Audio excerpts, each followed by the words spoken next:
y me da mucho gusto también comunicarles que vamos a iniciar una nueva serie de carácter escatológico, de carácter profético. Cuando hablamos de escatología, logos, conocimiento, escato, las cosas del más allá o las cosas del final de los tiempos. Entonces la escatología es la rama de la teología que trata con las cosas de los últimos tiempos, o sea, las profecías de los últimos tiempos. Y así vamos a titular esta serie, Conociendo el fin de los tiempos. No cabe duda, damas y caballeros y santos de Dios, que estamos rodeados hoy, más que nunca, de un sinnúmero de eventos políticos, filosóficos, climatológicos, religiosos, amenazadores. En el mundo siempre ha habido guerras, en el mundo siempre ha habido depravación sexual, degradación moral, siempre ha habido revoluciones, golpes de Estado, etcétera, etcétera, pero nunca todas estas situaciones u eventos habían convergido como en el momento en que nos encontramos actualmente. Si hiciéramos un breve panorama geopolítico alrededor del mundo, nos damos cuenta, ¿verdad?, que de México hasta abajo, hasta la Patagonia, están las naciones latinoamericanas e iberoamericanas ardiendo, por todos lados protestas, en Hong Kong protestas, en Irak protestas contra el gobierno. Es en Estados Unidos un clima que se está viviendo de demasiada tensión, donde quieren destituir un presidente, etcétera, etcétera. El Medio Oriente ni se diga, continúa con el conflicto aumentando acerca de quién controla el petróleo, quién controla el Golfo Pérsico. Estados Unidos abandona a los kurdos, que es el grupo étnico entre Siria y Turquía, que defendieron a Estados Unidos durante la guerra del Golfo Pérsico, y vemos un mare magnum en el mundo donde volteamos y estamos preguntándonos, en medio de tantas cosas, ¿quiénes son los buenos y quiénes son los malos? ¿Quién tiene la razón de todo lo que oímos en los periódicos, en la televisión? Unos dicen una cosa, golpe de Estado, no fue golpe de Estado, revolución, no fue revolución, los kurdos esto, Estados Unidos por acá, y estamos en medio de un mundo verdaderamente confundido. Sin embargo, la Biblia nos muestra que nosotros no debemos vivir en confusión. Ya cuando un cristiano dice, no sé quién tiene la razón, o creo yo porque los medios de comunicación, recuerden algo, ¿verdad? Los medios de comunicación, televisiones, radios, etcétera, etcétera, muchas veces tergiversan, las noticias de tal manera que llegan a manipularnos y hacernos creer lo que ellos creen. Entonces, dependiendo quién está detrás de los medios de comunicación, qué ideologías o qué filosofías o quiénes son los dueños de CNN o de BBC News o de Fox News, etcétera, etcétera, o en México, dependiendo quién se encuentra detrás, es la clase de mensaje que envían. Y cuando nosotros oímos en Fox News una cosa que contradice CNN otra cosa, y otros periódicos de México dicen una cosa, y otro periódico dice otra cosa, llegamos a preguntarnos, ¿quién dice la verdad? ¿No es verdad? Realmente, ¿quién dice la verdad? ¿En qué mundo nos encontramos? Realmente, ¿cómo podemos nosotros afianzarnos? Es como si estuviéramos en un barco que se está hundiendo y nos hemos echado fuera de la borda, como cuando el Titanic en 1910-12 se estaba hundiendo, nos aventamos al mar y nos agarramos de un salvavidas. Y ahorita así está el mundo, estamos tratando de buscar un salvavidas, algo que nos dé seguridad. Algo que ya no produzca tanta tensión en nuestras vidas, tanta angustia, porque el mundo vive angustiado. Hay demasiada ansiedad. La enfermedad número 1 que la Clínica Mayo en Rochester y el Hospital Hopkins en Estados Unidos, que son las dos clínicas médicas más respetadas que hay en el mundo en cuanto a evaluaciones y a sugerencias médicas, coincidieron hace algunos años en que el factor común denominador o la causa número 1, escúcheme con mucho cuidado, este es un dato que viene de clínicas médicas, no cristianas, la causa número 1 de las enfermedades mentales y físicas del ser humano en el siglo XXI es el estrés. El estrés es un estado de angustia, un estado de tensión, de ansiedad interna que no te deja vivir y que te hace que estés enojado contra el gobierno, enojado con tu papá, con tus hijos, etcétera, etcétera. Ves a toda la gente con recelo, no confías de nadie, te vuelves amargado, te vuelves amargada. Y es el estado interno al que el ser humano está llegando porque hay demasiados conflictos en el mundo, demasiadas noticias. Estamos oyendo con el iPhone qué pasó en Irak, qué pasó en el Medio Oriente, qué pasó por acá, mis amigos, mis amigas, y llega un momento en que el ser humano ya no tiene paz. Ayer en el Congreso de Pastores que tuvimos en México, llegaron una familia a consultarme. Él es pastor, su esposa lo acompaña hace mucho tiempo, y me dice: Armando, quiero decirte una cosa. Tenemos un programa de televisión en Sudamérica y un programa de radio. Y el otro día estaba radiando unas noticias, me dice la esposa, y ¿sabes una cosa? Que de repente se me olvidó todo. Entré en un estado de amnesia en el que ya no sabía ni quién era yo. Algo me pasó en las neuronas de mi cerebro que se me fueron todas las ideas. Y duré como 1 o 2 días, mi esposo asustadísimo, ¿qué me habrá pasado? No fue un golpe, no tuve un trauma, y se me fueron todas las ideas. Inmediatamente le contesté y le dije: eres una mujer demasiado estresada. Y hay una autora inglesa que les recomiendo, ahorita mi esposa está devorando todos sus libros, que se llama Carolina Leaf, L-E-A-F, Leaf.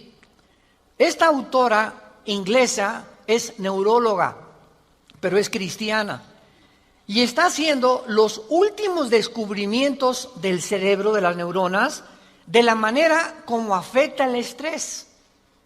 Y en ese momento, cuando tú estás demasiado estresado y tienes demasiadas presiones, y los niños, y el esposo, y el falta de trabajo, y el buen fin, o lo que tú quieras mencionar, algo le pasa. Las neuronas son interconexiones eléctricas que tenemos, pero millones de células dentro del cerebro, y un solo alambrito por la presión mental, por falta de vacaciones o de que no aprendes a relajar tu mente, etcétera, etcétera, provoca amnesia, provoca enfermedades mentales y puedes llegar inclusive a la locura.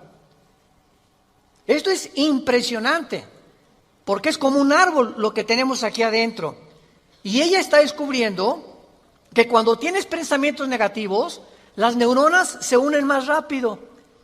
Esto es increíble porque así nos diseñó Dios.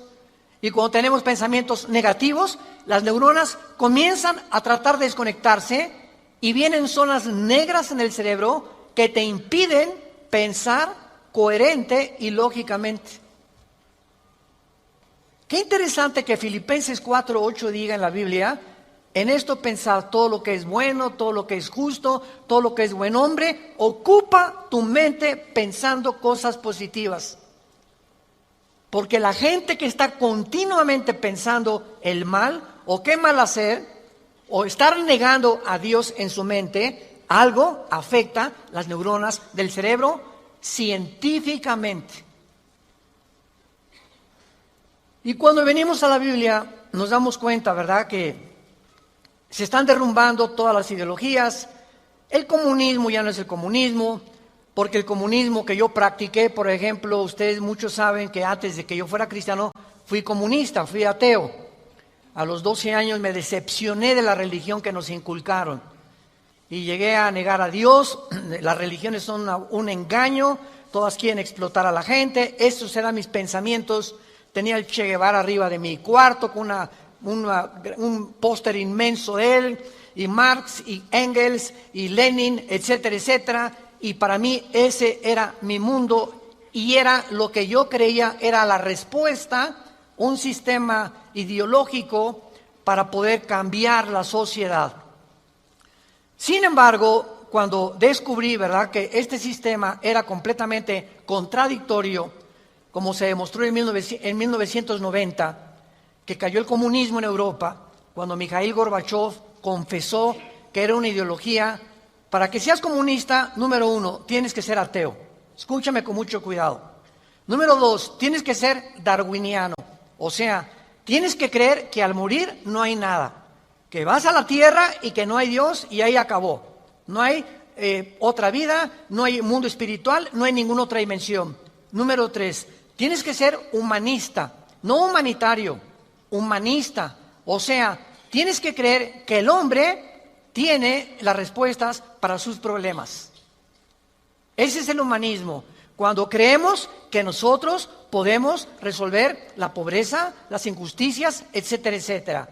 Que es la historia del fracaso de la Liga de las Naciones Unidas, la OTAN, la OEA, llámale como quieras. El hombre es incapaz de resolver los problemas que van más allá de nuestra capacidad para resolverlos. Ese es el humanismo. Entonces, si no hay esta plataforma, no eres comunista, es una mentira. Y ahora los últimos comunistas o los últimos demócratas o los últimos que han tratado de implementar diferentes sistemas de pensamiento, se dan cuenta que están ya mezclando una ideología, comunismo con democracia, con capitalismo, porque no ha funcionado. Porque es la confusión a la que hemos llegado. Y como dijo don Teofilito, en México ni lo podremos alcanzar jamás. Porque no hay ningún sistema de gobierno perfecto. Decía Winston Churchill, entre los sistemas de gobierno, el mejorcito es la democracia, pero no es perfecta tampoco. ¿Por qué? Porque somos seres humanos que necesitamos a Dios. Necesitamos a Dios. Necesitamos una guía, necesitamos un manual, necesitamos una luz. Y por eso el mundo está perdido completamente. Me decía el otro día un piloto que es vecino de la casa de ustedes, donde vivimos, de American Airlines, me decía: Armando, le digo, oye, cuando tú vas en el avión allá a 10,000 metros, 10 kilómetros arriba de la superficie de la Tierra, 33,000 pies, 35,000 pies, ¿cómo le haces para saber si no vas para acá o no vas para acá? O vas subiendo o vas bajando, porque la cabina del piloto es pues muy poquita, nada más ve lo que está enfrente. Me dice: Armando, sería imposible que nosotros piloteáramos sin instrumentos. Los instrumentos nos muestran claramente la dirección que vamos a llevar, a qué altura estamos, etcétera, etcétera. Sin instrumentos, un capitán de un barco en medio del océano no sabría cuál es el norte, el sur o a dónde irse si no tuviera una brújula. Y así nosotros no sabemos a dónde ir si no tenemos instrumentos, si no tenemos un mapa que nos ha dejado Dios, que se llama las Sagradas Escrituras. Y haríamos bien en estar atentos a este libro como una antorcha que alumbra en lugar oscuro, hasta que el lucero de la mañana salga en nuestros corazones. Vamos pues a abordar este tema y esta serie, porque ante todos los eventos que está el mundo atravesando actualmente, que amenazan nuestra tranquilidad, nuestra familia, nuestro futuro, provocan ansiedad, angustia. ¿Qué pasa si pierdo el trabajo? ¿Qué pasa si el peso pierde más valor ante el dólar? Si cae el petróleo, si viene un gobierno en México, o si viene una guerra nuclear. Todas estas cosas producen ansiedad, producen incertidumbre, producen intranquilidad. Y Dios no quiere que vivamos así. Dios quiere que en medio de este mundo tengamos una esperanza, tengamos una seguridad de que las cosas van a mejorar. Que lo mejor de nosotros está por delante. Y que aunque el mundo sea cubierto de tinieblas, en nosotros debe haber luz. Porque somos la familia de Dios. Que dio a su Hijo en una cruz hace 2000 años para que pudiéramos comprender el mensaje del Evangelio, de las buenas noticias, de la gracia de Dios en su Hijo Jesucristo. Podemos saber exactamente, y este es el tema que vamos a abordar en toda esta serie, podemos en la Biblia encontrar datos, información que nos digan en qué tiempo de la historia nos encontramos. ¿Podríamos realmente decir con seguridad nos encontramos a 10 años de que Cristo venga, o a 5 años de que Cristo venga, o nos encontramos al borde de un caos nuclear, o estamos en la orillita de la autodestrucción del ser humano? Esta información se encuentra en este libro, porque cuando comienzas a escudriñar este libro y nos comenzamos a ver que Dios nos comienza a despejar incógnitas y los velos negros que nos impiden ver hacia adelante comienzan a ser quitados por la luz del Espíritu de Dios, comenzamos a caminar con confianza en la vida. Si yo estoy en una cueva oscura, yo no sé si dar un paso por acá porque no veo, está tan oscuro que a lo mejor está ahí un murciélago o una roca o algo, pero si alguien me da una lámpara, ¿qué hace la lámpara? Inmediatamente me alumbra 4, 5, 10 metros hacia adelante, y con esa lámpara puedo caminar con confianza porque voy viendo dónde voy pisando, ¿correcto? Bueno, así es exactamente en el mundo espiritual. El mundo ahorita no tiene lámpara, están así. ¿Será melón? ¿Será sandía? ¿Será ya sabes quién? Por aquí, por allá, ¿y para dónde? Esto, ¿tendrá razón ellos? ¿Tendrá razón estos? ¿Tendrá razón este gobernante? Por acá, y así está el mundo. Pero cuando tenemos la palabra profética más segura, vamos a comenzar a caminar con confianza y a darnos cuenta del Dios que nos dice: no temas. No temas, estoy contigo, nunca te dejaré, nunca te voy a abandonar. Estaré contigo todos los días hasta el fin del mundo. Y aunque se cierren los cielos aparentemente y la oscuridad, la tierra esté cubierta de ella, mientras más oscuro, las estrellas se ven mejor. Mientras más oscuro, vamos a tener más luz, porque vamos a poder brillar en medio de las tinieblas. Claro que la Biblia nos va a revelar todos estos sucesos y calamidades antes de que sucedan, para que cuando sucedan corroboremos, comprobemos, confirmemos que Jesús tuvo realmente la razón y que Él es el Hijo de Dios. Y esto es lo que nos da la fortaleza, las convicciones, porque lo que más se necesita ahorita en el mundo es seres humanos con convicciones profundas en sus vidas, con mucha integridad para vivir. Y cuando tú eres una persona de una sola pieza, como dijo Pablo, yo sé en quién he creído, ya no te engaña la gente. Ya no te engañan las películas, no te engaña la televisión, no te engañan las noticias, porque tu fe está bajo una roca. Estás parado en un fundamento inconmovible. Y este fundamento es la palabra de Dios. Vayamos a ver algunos pasajes. En primer lugar, en el capítulo 46 del libro de Isaías. Si no traes la Biblia, por eso estás así. Con razón. En Isaías capítulo 46, versículo del 9 al 10, veamos algunas respuestas anticipadas que este profeta hace 2700 años escribió. Isaías 46, versículo 9 y versículo 10. Dice Dios: acuérdense de las cosas pasadas desde los tiempos antiguos, porque yo soy Dios y no hay otro Dios, y nada hay semejante a mí, que anuncio lo porvenir, desde el principio y desde la antigüedad, lo que aún no era hecho, que digo, mi consejo permanecerá y haré todo lo que quiero. En este pasaje Dios claramente nos muestra que Él va a demostrar, el Dios de la Biblia, que Él es Dios. Y que todos los demás dioses, ¿verdad?, no son realmente más que ídolos, y aunque detrás de todo esto hay criaturas espirituales que se le llama dioses en la Biblia, Él es el Elohim de los Elohim. Él es el Dios de los dioses, Él es el rey de todos los demás súbditos que ocupan el universo. Y que Él nos va a anunciar lo que va a venir para que sepamos algo. Lo que Dios dice va a permanecer. Y va a hacer todo lo que Él ha dicho que va a hacer en la Biblia. Veamos otro pasaje en el Nuevo Testamento, en Primera de Juan. Antes del Apocalipsis está Primera de Juan, para que no andes por el Éxodo.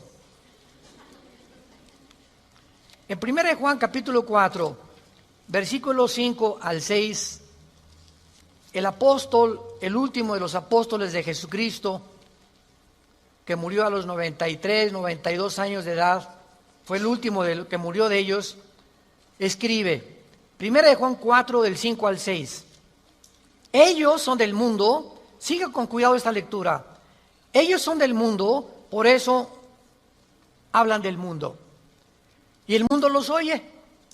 Nosotros somos de Dios, el que conoce a Dios nos oye, el que no es de Dios no nos oye. En esto conocemos el espíritu de verdad y el espíritu de error. Tú prendes el radio y dices, ¿qué quiero oír? La charrita del cuadrante. Bueno, porque eso es lo que quieres oír.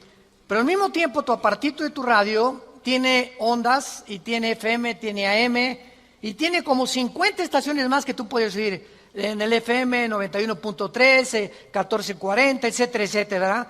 Pero tú sintonizas lo que tú quieres oír. El mundo espiritual que nos rodea, ahorita aquí cerca de nosotros, todas estas ondas radiales y de video y de televisión están pasando junto a nosotros, pero ese aparatito las capta, son invisibles. Y el hecho que no las veamos no implica que no existen, porque aquí están junto a nosotros. Pero ese aparatito lo prendo y capta esa onda que yo quiero, o hay otra banda más chica, o hay otra más grande, pero capta, repito, la estación que tú quieres bajar del mundo invisible. Y así pasa en el mundo espiritual. ¿A quién quieres oír? ¿A Buda? ¿A Marx? ¿A Che Guevara? ¿A Lenin? ¿A los brujos? ¿A los astrólogos? ¿A quién estás sintonizando en tu mente? Ellos son del mundo. Si tú eres del mundo, vas a oír a los líderes del mundo, a los religiosos, a los brujos, a los que te han prometido que tienen alguna verdad. Y por eso tu vida está como está. Pero si tú quieres sintonizar la frecuencia de Cristo, entona a Cristo en la Biblia. Entonces, por la forma y a quienes oímos, podemos confirmar si somos o no somos hijos de Dios. El que es de Dios, oye a Jesús. Mis ovejas, Juan 10, oyen mi voz y me siguen. Y yo les doy la vida eterna. Y no oirán la voz del falso pastor. Y aquí se trata de tu destino eterno, de tu familia, de tu matrimonio, de tus hijos. Tienes que aprender a discernir la voz de Jesús. En medio de tantas voces en la televisión, en los programas, en los radios, en libros que hay que nos rodean por todos lados, ¿a quién estás oyendo? ¿A quién estás leyendo? ¿Qué tipo de lectura tienes? ¿Qué tipo de actividades tienes para saber si tú eres y tienes el espíritu de verdad o tienes el espíritu de error? Muy bien. En la Biblia tenemos tres principales fuentes de información de las profecías bíblicas. Esto es bien importante. Hay tres fuentes de información en la Biblia, que vamos rápidamente a verlas, que nos muestran la fase final de la historia humana en tres pasajes de la Biblia y que nos vienen realmente a confirmar en qué época nos encontramos. Estas tres son, en primer lugar, el Sermón del Monte de Jesús, que se encuentra en Mateo 24, Marcos 13 y Lucas 21. ¿Cuál es el Sermón del Monte? Cuando los discípulos se acercaron a Jesús, dinos, ¿cuándo será la señal del fin del mundo? ¿Cuándo serán estas cosas y cuándo será la señal de que tú vas a regresar? Y ahí Cristo comienza a enumerar una serie de eventos y señales. Habrá guerras, falsos profetas, muchos van a ser engañados, pestes, terremotos, y será el principio de los dolores. La segunda fuente de información se encuentra en Primera de Tesalonicenses, capítulo 4, del 3 al capítulo 5, versículo 4. Esta revelación la compartió el apóstol Pablo de los últimos tiempos. Y la tercera revelación acerca de los últimos tiempos la encontramos en el libro del Apocalipsis, del capítulo 5 al capítulo 19.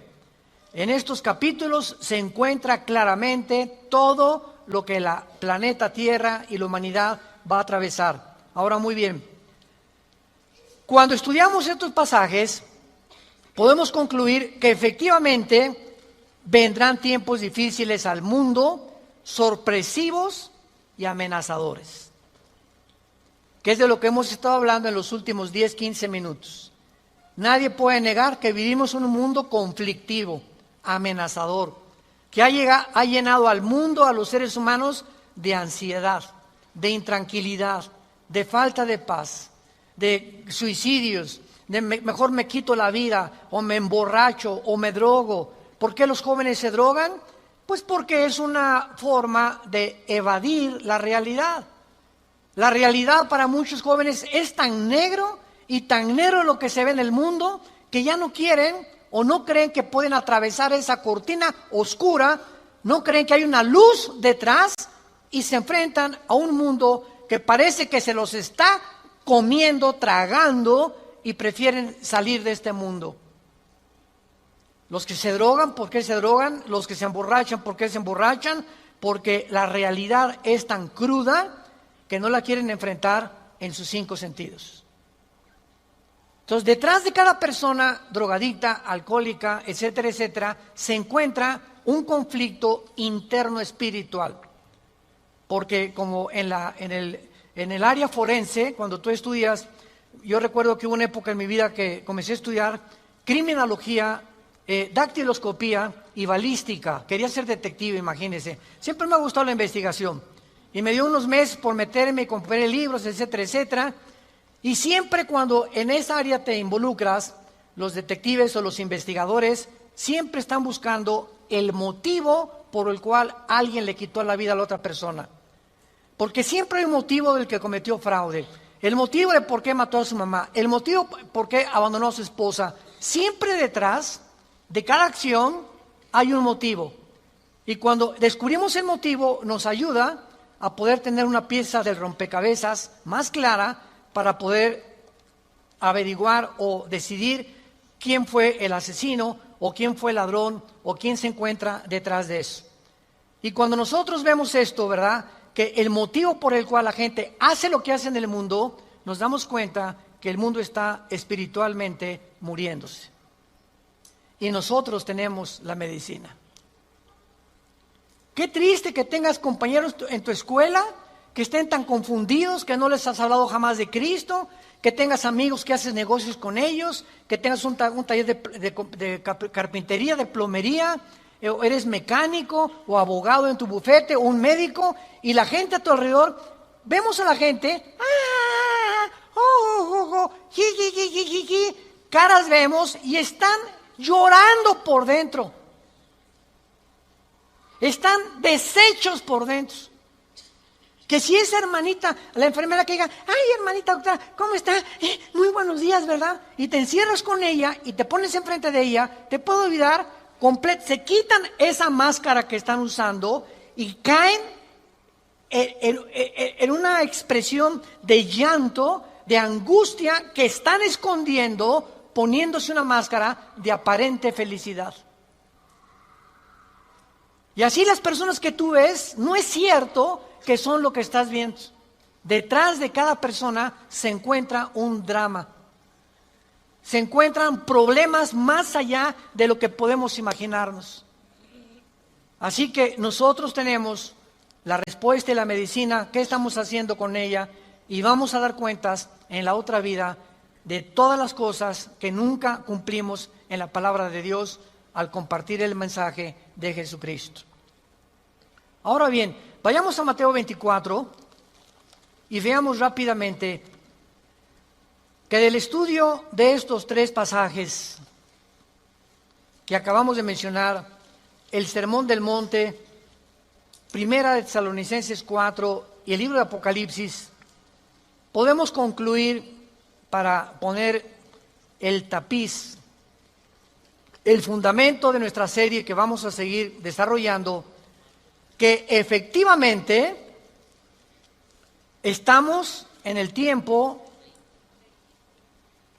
de eventos muy amenazadores, sorpresivos, y aunque nosotros los cristianos no querramos ver, ni vamos a estar, esto está garantizado, nosotros no nos vamos a encontrar en los acontecimientos del libro del Apocalipsis.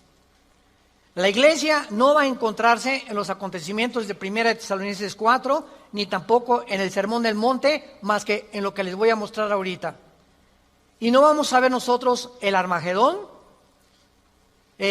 Creo que no vamos a conocer tampoco al Anticristo, pero hay algo que vamos a atravesar para que nos vayamos preparando y para que entendamos que para poder enfrentar lo que se viene se necesita carácter.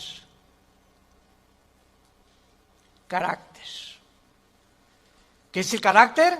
Es la formación interna que el Espíritu Santo nos quiere dar, donde estableces fundamentos y convicciones inconmovibles en tu vida. He decidido hacer esto, lo haces. Puntualidad, responsabilidad. Una persona, un cristiano irresponsable, tiene mucho que trabajar con su carácter. Un cristiano que siempre llega tarde a todos lados, tiene que trabajar mucho con su carácter. Decía hace algunos años, cuando Henry Ford hizo el primer carro modelo T, 1904, corría como a 25 kilómetros por hora, su hijo Henry Ford II tomó la Ford Motor Company, la compañía de carros Ford en Estados Unidos, que fue la que más comenzó a vender carros a principios del siglo XX, y este hombre llegaba a la compañía de Ford y ponía al jefe de la planta, al jefe de la administración, al jefe de la supervisión, ponía a líderes en cada departamento. Y él llegaba cada 2 o 3 meses, y si ese líder no hacía que funcionara la planta que él le había dado, lo corría. Dice, un líder, decía Henry Ford II, es la persona que hace que las cosas sucedan.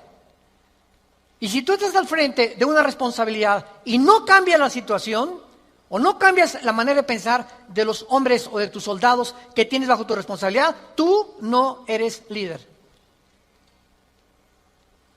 Entonces, qué importante es que la Biblia dice que todos nosotros debemos ser líderes. Y si somos líderes, tenemos que hacer cambiar las cosas de alguna manera. Vas a hacer cambiar a tu amigo y vas a hacer cambiar a tu amiga y vas a hacer cambiar a tus amigos de la escuela, hasta tus maestros los vas a confrontar algún día. Discúlpeme, maestro, con el respeto que se merece, no venimos del chango. La evolución es una teoría que está completamente destituida desde que descubrieron el ADN en 1954. Por favor, actualícese más, maestro.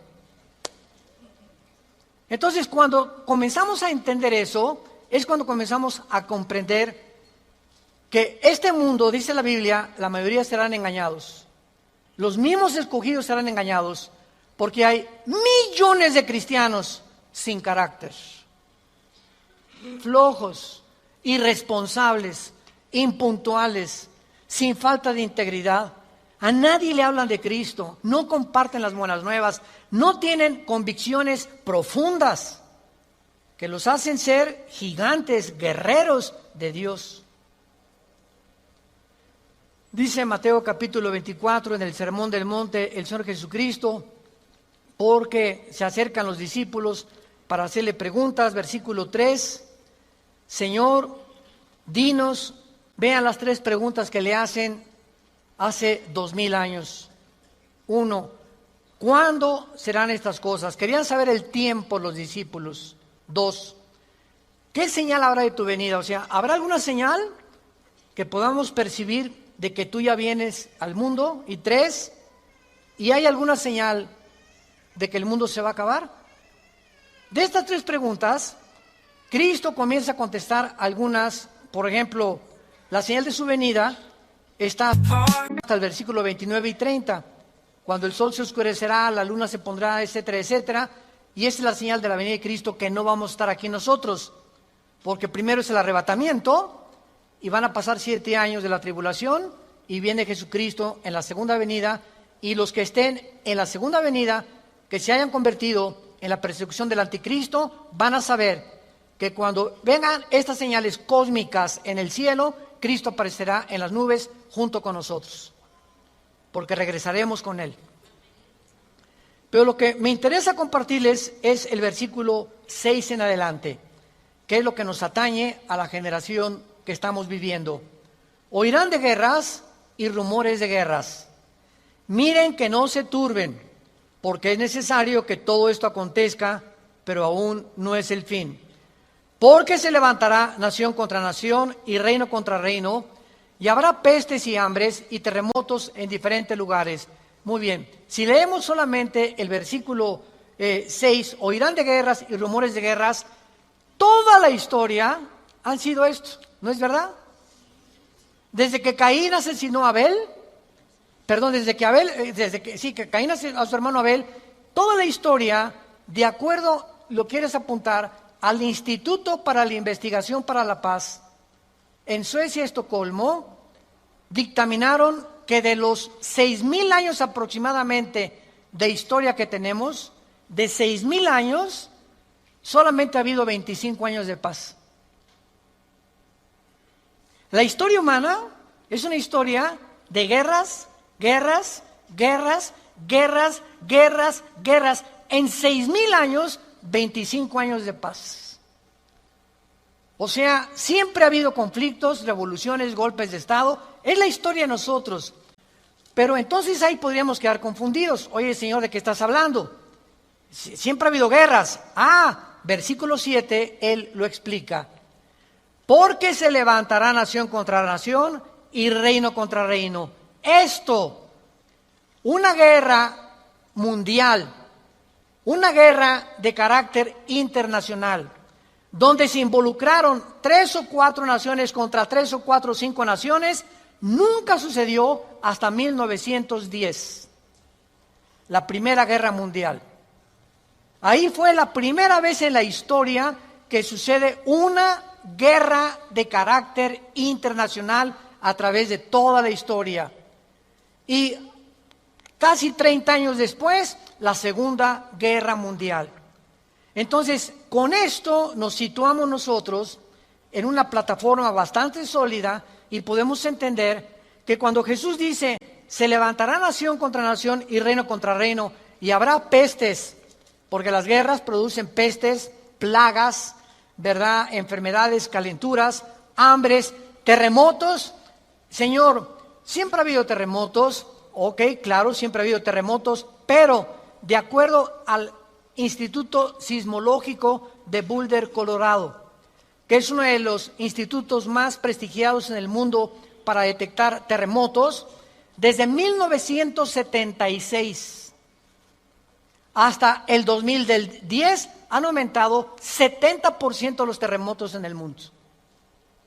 70% han aumentado. Eso es lo que Cristo está diciendo, que iban a aumentar cada vez más los terremotos, etcétera, etcétera. Versículo 8. Y todo esto, aquí es donde nos encontramos ahorita. Nos encontramos en el principio de los dolores. Nos encontramos en un mundo donde el matrimonio ya está dejando de existir. En un mundo donde el ser humano está contagiado e infectado filosófica, religiosa, política, económicamente. Unos voltean por acá, ¿dónde estará la solución? Voltean a sus ídolos, otros consultan muertos, otros consultan espíritus, otros, etcétera, etcétera. Es impresionante a donde el mundo se encuentra actualmente. Impresionante. Y esto es precisamente lo que Jesucristo nos quería decir para que estemos preparados. Ahora, muy bien, después de estos principios de dolores, nos vamos. Adiós, mundo cruel. Adiós, mi perro fido, adiós, adiós, mundo cruel. Ya nunca te veré. Después de este principio de dolores, van a aumentar, imaginémonos, van a aumentar las catástrofes en el mundo y los terremotos y las plagas y las pestes y la confusión, que va a estar el mundo en un estado tan grande de confusión que va a pavimentar el camino para que se levante un hombre en el Medio Oriente que la Biblia le llama la bestia. De todos los animales que el Espíritu Santo buscó, las hienas, los leopardos, los osos, los leones depredadores, no encontró el Espíritu Santo un hombre, un adjetivo para designar a este hombre, y por eso simplemente la Biblia le llama una bestia, un depredador, cruel, sanguinario, y su otro nombre es el anticristo. Todos los dictadores, síganme con cuidado, de la historia, todos han surgido de un mundo caótico. El caldo de cultivo para producir un dictador es que la situación se encuentre aparentemente sin solución. Corrupción, oscuridad, etcétera, etcétera. Y en medio de esto surgen hombres prometiendo mejorar las cosas. Hitler entró democráticamente. Stalin entró democráticamente. Saddam Hussein entró democráticamente. No es verdad que entren a través de un golpe de Estado los líderes, la mayoría entran a través del pueblo. Pero una vez que el pueblo los levanta, a ver quién los quita. Y en medio de esto es cuando el mundo va a ver en Europa que va a estar una oscuridad total en Europa. Ahorita la salida de Inglaterra de la Unión Europea, el Brexit famoso. Ahorita en Europa ya no existe, damas y caballeros, santos de Dios. Las únicas dos naciones que sobreviven en Europa es Alemania y Francia. España, Portugal, Grecia e Italia están hundidas económicamente, sin dinero para poder levantarse. Y no hay ninguna esperanza para estas naciones. Había el Fondo Monetario Internacional que lo estaba manejando Alemania, se les acabó el dinero ya. Y Francia está ayudando un poquito a Alemania. Y gracias a Dios que en Alemania la ministra Angela Merkel es cristiana. En todo el mundo es la única líder que sus padres fueron pastores y ella dijo en enero de este año, Europa tiene que regresar a Dios. Entonces, Alemania está sobreviviendo, Inglaterra se está yendo sin los impuestos que le pagan las naciones a la Comunidad Europea o a la Unión Europea, ya no va a haber forma de sostener una Unión Europea, que era el sueño de los europeos después de la Segunda Guerra Mundial. Y está el campo preparado para que surja el hombre, la bestia, el anticristo, el hijo de perdición, que la Biblia profetiza que se va a levantar y va a traer soluciones al mundo, va a resolver problemas de la pobreza, de la economía, de la política, ideologías, y el mundo se va a asombrar porque este hombre no va a ser un hombre normal. Va a ser un hombre poseído por un principado satánico. Lo hemos visto en otras conferencias en el libro del Apocalipsis, ya no nos da tiempo para eso. Pero va a ser un hombre que va a hacer milagros sobrenaturales. Y va a tener a un compadre que en Apocalipsis 13 se le llama el falso profeta, que va a ser, fíjense, un líder religioso unido a un líder político. El líder político, el anticristo, va a usar a un líder religioso para que el líder religioso convenza al mundo de ponerse la marca el 666. Y cuando el líder religioso convenza al mundo y haga milagros, este líder religioso, el anticristo lo va a matar. Y va a deshacer la ciudad de donde salga el líder religioso, y el anticristo, a la mitad de los 3 años y medio, va a proclamarse. Segunda de Tesalonicenses capítulo 2, del 3 al 4, se va a proclamar que Él es Dios. Va a entrar al templo judío, va a violar el templo judío y va a hacer que el mundo lo adore como Dios. Pero, ¿será eso posible? ¿Que pueda llegar la humanidad a tal grado de adorar a un hombre como Dios? La historia nos enseña que el hombre no aprende de la historia. ¿Se acuerdan de esa frase? Y el que no conoce la historia está condenado a repetirla. ¿Qué pasó con los césares romanos? Los césares romanos mandaron a la gente que los adoraran como dioses. Y los césares romanos se erigieron como dioses. Calígula mata a su familia. Nerón tenía de amante a un niño de 10 años. Era una depravación impresionante. Cuenta la historia que cuando un emperador romano estaba en el Coliseo, cuando vayan a Roma, vayan al Coliseo, es impresionante ver el Coliseo romano. Todavía en el Coliseo romano, cuando vayan a Roma, las manchas de la sangre de hace 2000 años, de los mártires que mataron los leones y quemaron vivos y que arrastraron, ahí están todavía las manchas de la sangre, que las han mantenido. Bueno, pues cuenta la historia, ¿verdad?, que estaba el César en un coliseo, en el Coliseo romano, y entonces todo el mundo se tenía que hincar y decirle, salve César. Y un hombre se quedó parado, que aparece en Apocalipsis con el nombre de Antipas. Y entonces se quedó parado y el César le dijo a un centurión, ve por favor y ve que es esclavo, ¿por qué no se hinca? Y el centurión romano fue con Antipas. Le dijo, Antipas, tienes que hincarte porque si no te van a matar. Y entonces, y además le dijo el centurión, te van a matar y ¿no ves que todo el mundo está contra ti? ¿No ves que tú eres el único? Y Antipas contestó, dile al César que si todo el mundo está contra mí, yo estoy contra todo el mundo, porque así murió mi Señor. Lo quemaron vivo en un balde grandísimo de aceite hirviendo. Y por eso Cristo le llama en Apocalipsis mi testigo fiel.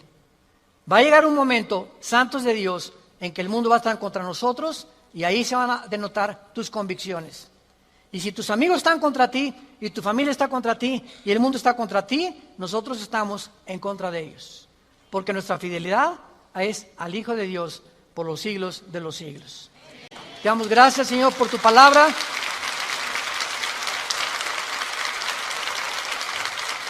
Bendito sea el nombre del Hijo de Dios, que nos ha hecho renacer su Padre para una esperanza viva por medio de su resurrección de entre los muertos,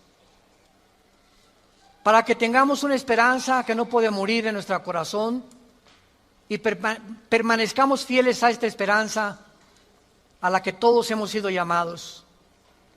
Al gran pastor de las ovejas, nuestro Señor Jesús, es nuestra lealtad, es nuestro amor, es nuestro corazón, porque Él fue el que dio su vida en nuestro lugar. A ti, Jesús, te damos gracias por vivir dentro de nosotros y saber que más pronto de lo que nos imaginamos, vienes por tu iglesia. Vienes por aquellos que han sido fieles hasta la muerte, que han mantenido firmes sus convicciones en medio de un mundo confundido, donde estos hijos e hijas tuyas han permanecido inconmovibles en la fe, aferrados a la roca, a la palabra de vida, que es la que nos ha dado la vida eterna. Te damos gracias, Señor, porque sigues llamando al mundo al arrepentimiento, a que se vuelvan a ti. No somos dioses, somos seres humanos, agentes morales, débiles, vulnerables, irresponsables de todas nuestras acciones, pensamientos y palabras. Y daremos cuenta algún día, después de nuestra muerte, de todo lo que hicimos mientras estábamos en este cuerpo que es temporal. Un cuerpo sujeto a la corrupción, pero dentro de nosotros el alma y el espíritu vivirá eternamente.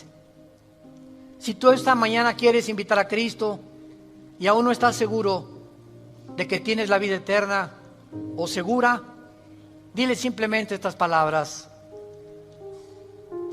Señor, te pido perdón por mis pecados. Creo que en esa cruz pagaste por ellos con tu sangre y que a los 3 días resucitaste de los muertos. Y porque creo que vivo, te pido en este instante, Señor Jesús, que entres a mi vida como mi Señor y mi Salvador. Tendré el poder ahora, de la corta vida que me queda, vivirla para ti, conocerte, adorarte y morir en paz, al saber que mis pecados han sido perdonados y que me has amado hasta la muerte. Oramos en tu nombre, bendito Jesús. Amén.